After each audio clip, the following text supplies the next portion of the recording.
ఉండాలి మన నాయకుడి దగ్గరికి. గత ప్రభుత్వం ఓట్లేసి గెలిపించిన ప్రజల్నే భయపెట్టి పోలీసులు కేసులు పెట్టి ఫోన్ ట్యాపింగులు చేసి ఎవరు ఏం మాట్లాడుకుంటారో ఎవరింట్లో భార్య భర్తలు మాట్లాడుకున్నా వినాలన్న దుర్మార్గమైన ఆలోచన గత ప్రభుత్వం చేసింది. ఆయన మాట్లాడుతుండే కేటీఆర్ కొద్దిమంది విన్నామని. ఏం పనే మంది సంసారాలలో ఏలు పెట్టి చూసే పని మీకు? ఎవడన్నా సిగ్గునోడు అట్లా మాట్లాడతాడా? ఇంటే విన్నాం కొంతమంది ఫోన్లు, ఇంటే ఏమవుతుందంట? ఎవడన్నా ఇట్లా భర్తేదించేవాడన్నా మాట్లాడతాడా? ఇంటే ఏమవుతుంది? అదే అవుతుంది. చెర్లపల్లిలో చిప్పకూడి తినాల్సి వస్తుంది.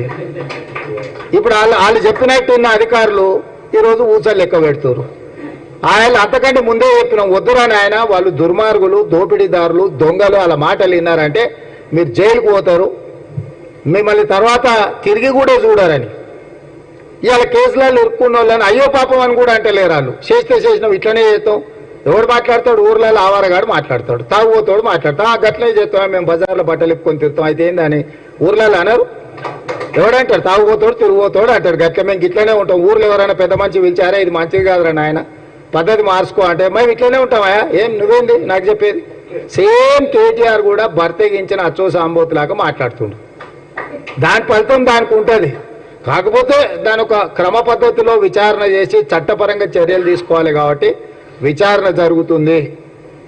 అంతకుముందు ఎవరైనా ఫోన్లలో మాట్లాడుకోవాలన్నా భయపడేది. ఎవరైనా కలిస్తే ఎవడో రికార్డ్ చేస్తుండే అనే భయం ఉండే.